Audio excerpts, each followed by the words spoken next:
নমস্কার, আমি তপজা। আপনারা দেখছেন মাধ্যম পডকাস্ট। আমাদের সঙ্গে আজকে উপস্থিত রয়েছেন প্রতিবাদী চিকিৎসক ডক্টর সুবর্ণ গোস্বামী। তাই সরাসরি কোনো রকম শব্দ বা সময় অপচয় না করেই পৌঁছে যাব প্রশ্নোত্তর পর্বে। সুবর্ণবাবু, আপনাকে মাধ্যমে স্বাগত। আমার প্রথম প্রশ্ন, 27শে সেপ্টেম্বরের বদলে শুনানির তারিখ পরিবর্তিত হলো 1 অক্টোবর এবং তারপরেই রয়েছে দুর্গাপুজো এবং মহালয়া, মানে একটা উৎসবের আবহ। তার মানে কি এই উৎসবের আবহে নির্যাতিতার বিচার, এই বিষয়টা চাপা পড়ে গেল বা চাপা পড়ে যাওয়ার সম্ভাবনা রয়েছে?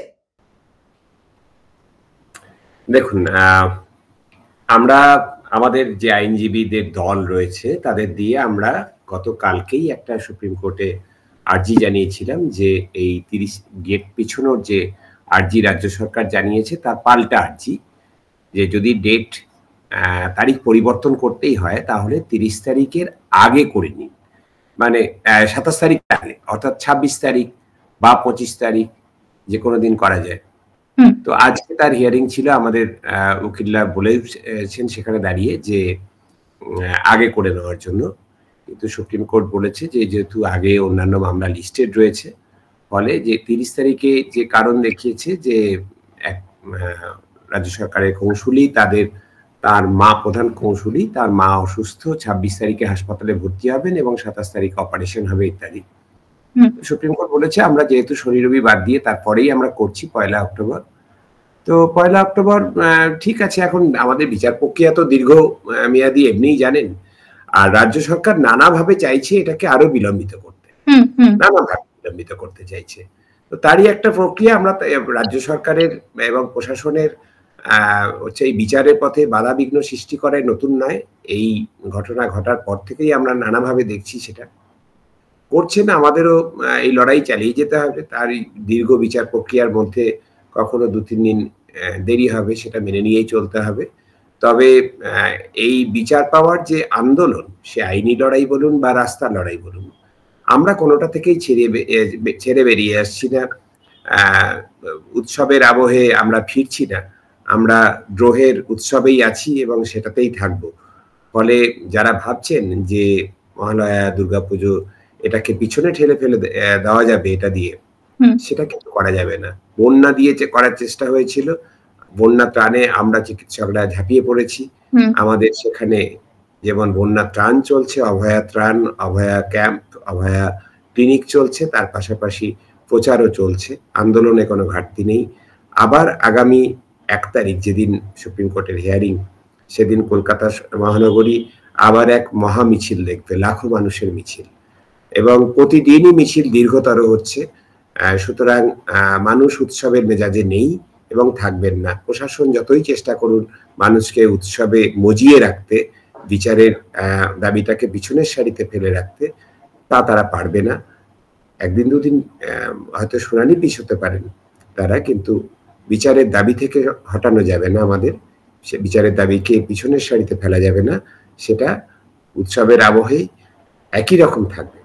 ঠিক যেমনটা আপনি বললেন যে মিছিলে প্রতিদিন লোক বাড়ছে। আমরা একটা সময় দেখেছিলাম যে মানুষ মিছিল দেখলে মুখ ফেরাতো, কিন্তু এখন মানুষ মিছিল দেখলেই এগিয়ে আসছে। এদিকে আমরা যদি লক্ষ্য করি যে রাজ্য সরকার দ্রুত বিচার চাইছে, ওদিকে রাজ্য সরকারি যে আইনজীবী রয়েছেন তারা শুনানির তারিখ পিছনোর জন্য আবেদন করছেন।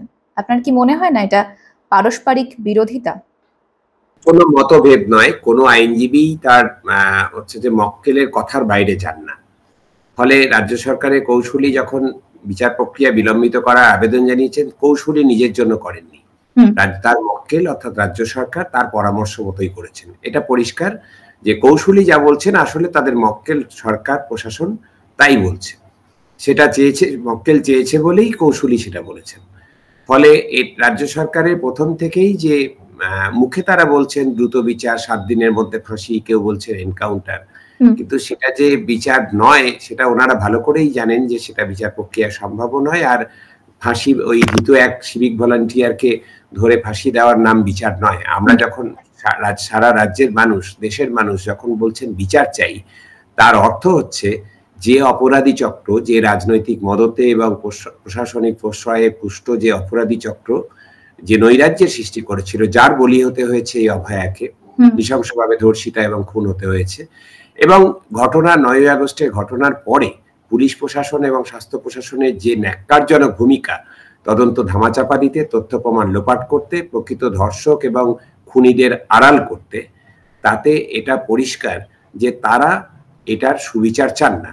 কিন্তু যারা বিচার চাইছি, আমরা যারা বিচার প্রার্থী মানুষ, আমরা বলতে হচ্ছে যে আপামর রাজ্যবাসী এবং দেশবাসী, দেশের বাইরেও বহু মানুষ বিচার চাইছেন।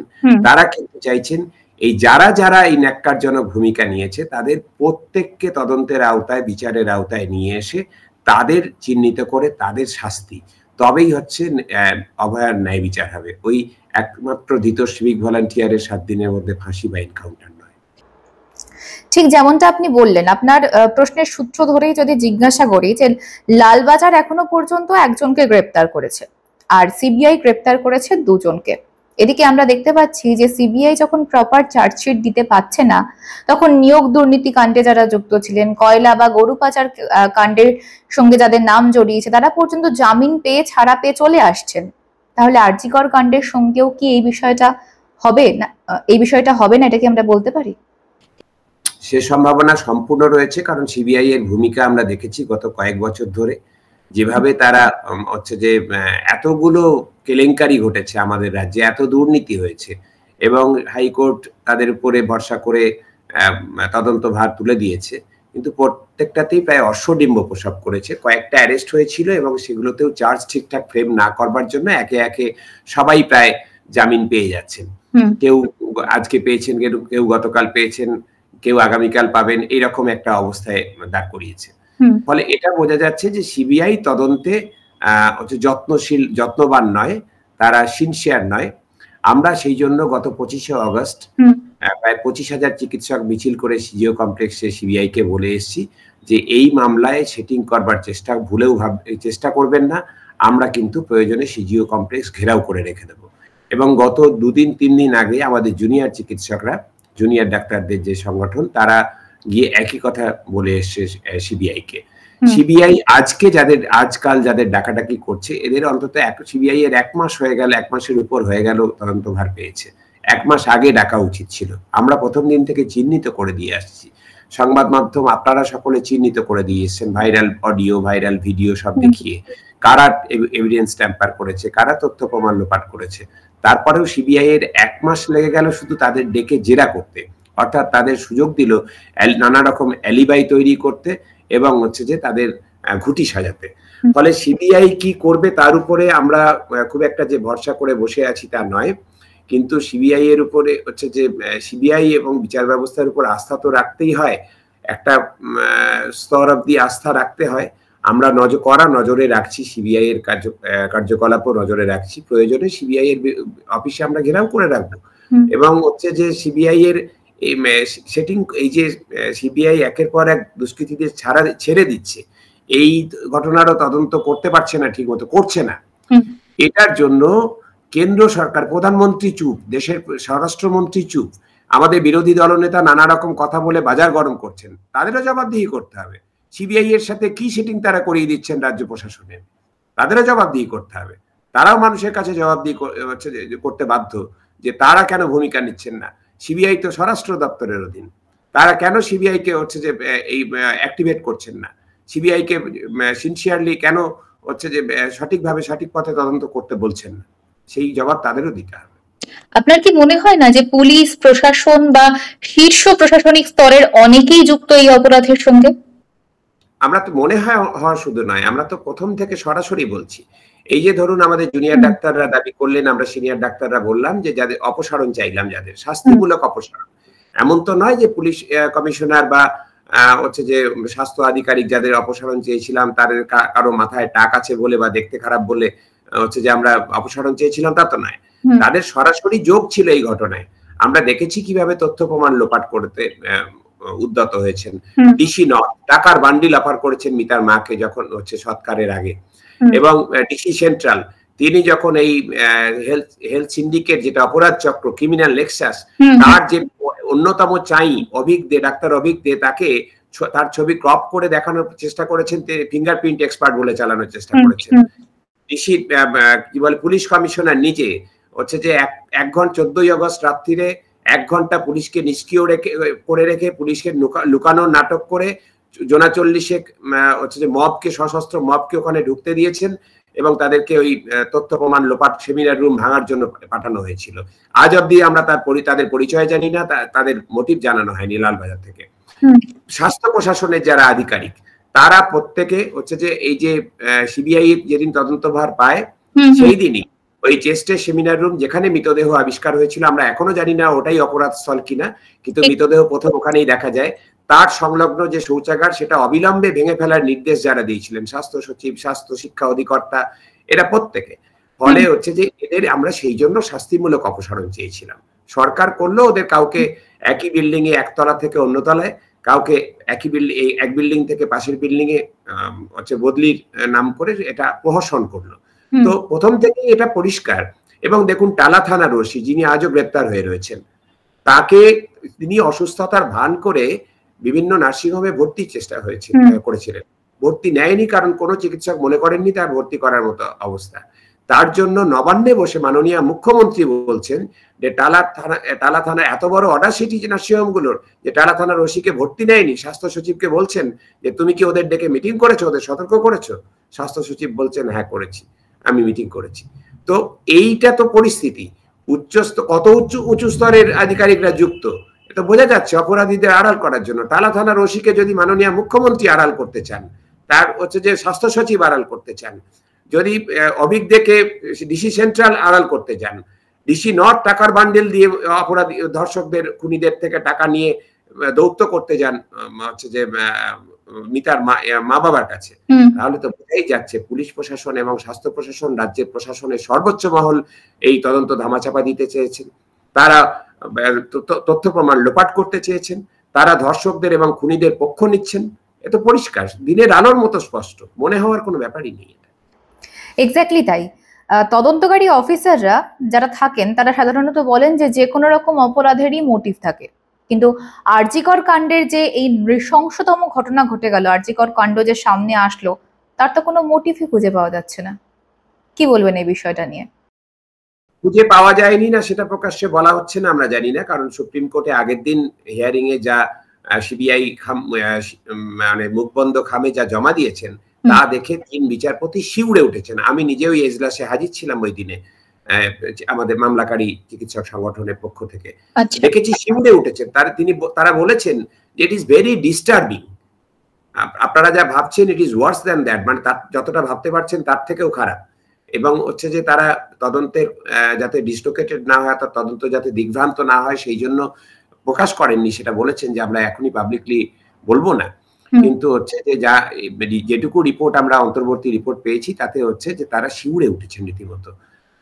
কিন্তু হচ্ছে যে আমরা জানি না সিবিআই কি রিপোর্ট দিয়েছে, আমাদেরও জানা নেই যেহেতু কোর্ট বলেনি এখনো। ফলে হচ্ছে যে মোটিভ এখনো যে সিবিআই ধরতে পারেনি কিনা আমরা পরিষ্কার নয়, যেহেতু প্রকাশ্যে বলা হয়নি, কিন্তু মোটিভটা জানাটা খুব জরুরি। তার কারণ বাকি যারা কাজ করছেন, চিকিৎসক, স্বাস্থ্যকর্মী, মহিলা স্বাস্থ্যকর্মী, তারা রীতিমতো আতঙ্কে রয়েছেন যে বিভিন্ন হাসপাতালে বলা হচ্ছে আরজিকর করে দেবো, আরজিকর করে দেবো। বর্তমানে ভাতারে বলা হয়েছে, পিয়ারলেস হাসপাতাল, অ্যাপোলো হাসপাতাল, মালদার চাঁচল হাসপাতালে এই যে আরজিকর মডেল খাড়া করেছে অপরাধীরা, যে অপরাধ করব এবং প্রশাসনের সাহায্য নিয়ে তথ্য প্রমাণ লোপাট করে ফেলবো যাতে আমাদের ধরাছোঁয়ার বাইরে থেকে যাই আমরা, এই যে মডেল খাড়া করলো এবং রাজ্য প্রশাসনও একটা মডেল খাড়া করলো, অপরাধী বান্ধব মডেল। এই মডেলে হচ্ছে যে প্রশাসন চলছে তাতে কিন্তু প্রত্যেকে আতঙ্কে আছে। যারা নাইট ডিউটি করছে তারা তাদের বাড়ির লোক ঘুমাতে পারছে না, মুহূর্তে মুহূর্তে মুহুর্মুহু ফোন করছে যে ঠিক আছে কিনা তারা। এবং রাজ্য সরকার কোর্টে বলেছে ঠিকই, কিন্তু এখনো পর্যন্ত সিসিটিভি কভারেজ, রেস্টরুম কোনো কিছুই ব্যবস্থা হয়নি, পুলিশ মোতায়েন কোনো কিছুই হয়নি। আর ভাবুন প্রান্তিক স্বাস্থ্যকেন্দ্র হাসপাতালগুলোর কথা, তাও তো মেডিকেল কলেজ, অনেক লোক আছে, অনেক কলিগ আছে, যেখানে একজন মহিলা চিকিৎসক, একজন নার্স রাত্রিবেলায় নাইট ডিউটি করেন। সেখানে হচ্ছে মদ্যপ সিভিক ভলান্টিয়ার থেকে শুরু করে মদ্যপ লোক এসে তাদের উপর যে হামলা করবে না তার কি গ্যারান্টি দিতে পারে? একদমই তাই। যারা স্বাস্থ্যকর্মীরা রয়েছেন বা বিশেষত যারা মহিলা স্বাস্থ্যকর্মী, তাদের কাছে তো এখন রীতিমতন একটা ভয় কাজ করছে যে যে প্রফেশনকে তারা ভালোবেসে এসেছিলেন সেই প্রফেশনে এইরকম মানে নৈরাজ্য তারা কিভাবে মেনে নেবেন আমি সত্যিই জানি না। তবে আর জি কর কাণ্ডের পরে একটা শব্দবন্ধ বেশ হিট করেছে, সেটা হচ্ছে থ্রেট সিন্ডিকেট, মানে একটা সাংগঠনিক হুমকি, যেটা এই মুহূর্তে র্যাগিং এর পর্যায়ে পৌঁছে গিয়েছে। তা আপনাকে যদি প্রশ্ন করি, এই থ্রেট সিন্ডিকেট ভাঙার কোনো পরিকল্পনা বা কোনো প্ল্যানিং আপনি নিতে পারেন কিনা, তাহলে আপনি কি বলবেন? দেখুন, এই যে থ্রেট কালচার বা হুমকির সংস্কৃতি, এটা কেন দরকার হলো? যেটা হচ্ছে রাজনৈতিক মদতপুষ্ট এই অপরাধী চক্র যারা যেখানে যেখানে শুধুমাত্র স্বাস্থ্য না, স্বাস্থ্যের তো সমস্ত প্রতিষ্ঠানে এটা রয়েছে। Medical council, West Bengal university of health, ওই medical service corporation limited, health recruitment board, স্বাস্থ্য ভবন, মেডিকেল কলেজগুলো, সব জায়গাতে একটা হুমকি সংস্কৃতি, একটা ভয়ের আবহ কাজ করছে। ভয় দেখিয়ে রাখা। কেন ভয় দেখানোর প্রয়োজন? তার কারণ কেউ যেন এই দুর্নীতির প্রতিবাদ না করে। দুর্নীতির যে রমরমা এবং হচ্ছে যে এই লুটতরাজের যে রাজত্ব, সেটাকে যাতে কায়েম থাকে, সেই জন্য হচ্ছে যে এই হুমকি সংস্কৃতিটা প্রয়োজন। এবং শুধু স্বাস্থ্যক্ষেত্র নয়, আপনি যেদিকে দেখান রাজ্যের সমস্ত দপ্তর, এমনকি কর্মস্থল বা মানুষের বাসস্থান, গ্রামে, মফস্বলে, শহরে, পাড়ায় পাড়ায়, মহল্লায় মহল্লায়, সব জায়গাতেই হুমকির সংস্কৃতি একটা রয়েছে, যে রাজনৈতিক মদতে এবং প্রশাসনিক প্রশ্রয়ে একটা হুমকি সংস্কৃতি, একটা ভয়ের আবহ টিকিয়ে রাখা, জিইয়ে রাখা হচ্ছে। এটা প্রয়োজনই হচ্ছে ওই লুটতরাজটাকে কায়েম করে রাখার জন্য। এবং এটা যদি হচ্ছে যে আলাদা করে মেডিকেল কলেজে থ্রেট সিন্ডিকেট ওই কয়েকজন রামকে সরিয়ে শ্যামকে আনলেই যে এটা চলে যাবে সম্পূর্ণ, এটা আমরা মনে করি না। তার কারণ রাজ্যে একটা গণতান্ত্রিক পরিবেশ, একটা আইনের শাসন প্রয়োজন।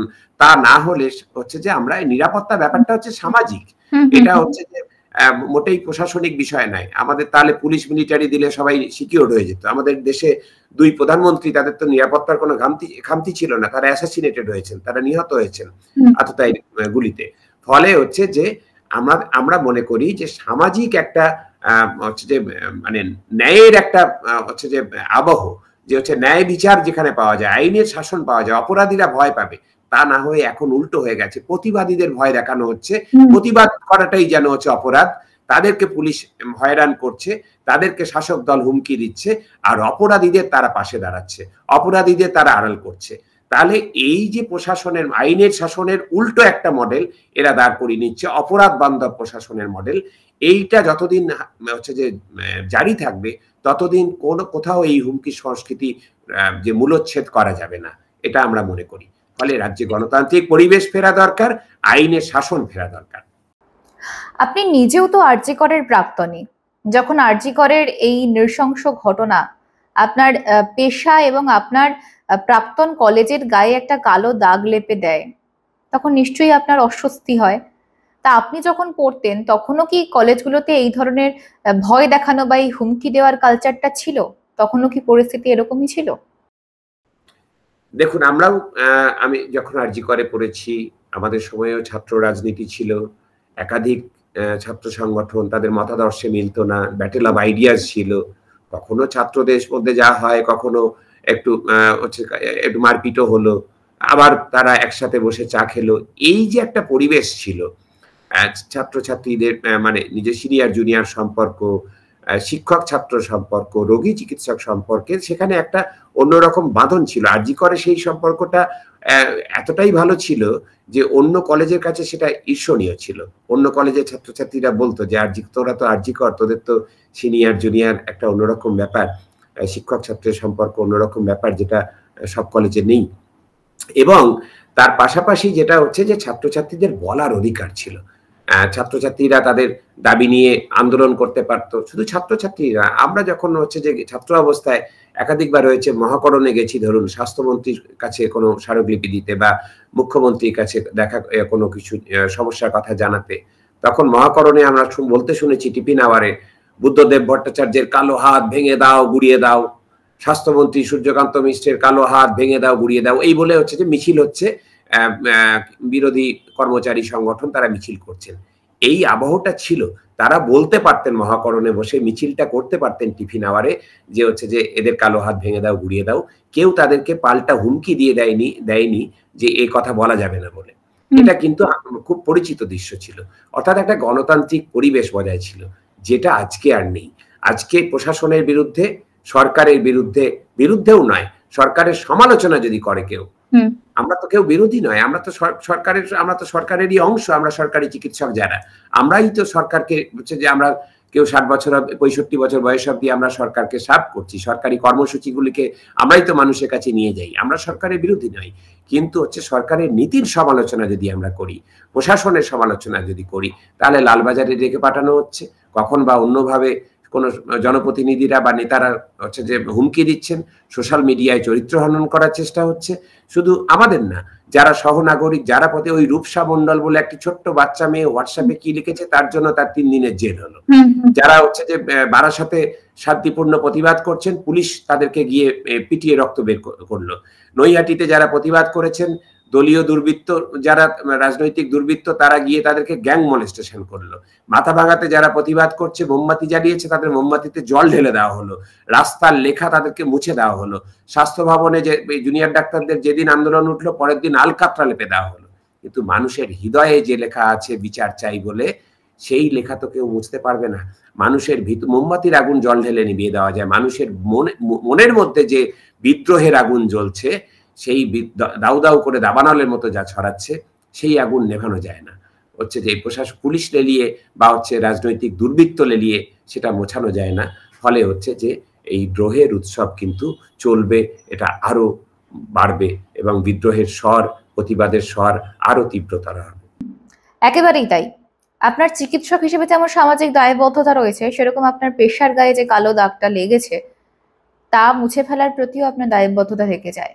এই যে বলছেন দিকে দিকে এই হুমকি ছড়াচ্ছে যে আরজি কর করে দেব, কোট আনকোট আরজি কর করে দেব, এই যে হুমকি আসছে, সেই হুমকিগুলো যাতে ভবিষ্যতে আর না আসে, সেক্ষেত্রে আপনাদের ভবিষ্যৎ পদক্ষেপ কি থাকবে? দেখুন, আরজি করে প্রাক্তনী হিসাবে আমরা একদিকে লজ্জিত যে বিরলতম একটা ঘটনা আমাদেরই যে স্থানীয় যে প্রতিষ্ঠান, সেখানে আলমা একটা বলি আমরা, যে আমাদেরই আলমা মাতের, সেখানে হচ্ছে যে এইটা ঘটনা ঘটেছে। এবং কিন্তু সেই লজ্জার থেকেও অনেক বড় বিষয় সেটা হচ্ছে যে আমরা চিকিৎসক সমাজ সমস্ত ভয় মুক্ত করে তারা কিন্তু হচ্ছে যে এই নির্যাতিতার পাশে দাঁড়িয়েছে বুক চিতিয়ে।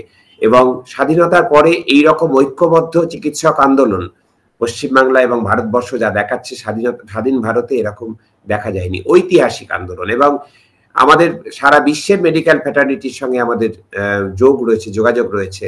তারা প্রত্যেকে আমাদের কুর্নিশ জানাচ্ছেন যে আপনারা কিন্তু করে দেখিয়েছেন, যেটা হচ্ছে যে এইরকম বিরলতম ঘটনার প্রতিবাদে আপনাদের বিরলতম আন্দোলন, ঐতিহাসিক আন্দোলন, ইতিহাস মনে রাখবে এই চিকিৎসক আন্দোলনকে।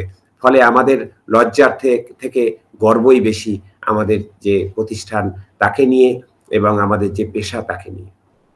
অনেক ধন্যবাদ সুবর্ণ বাবু।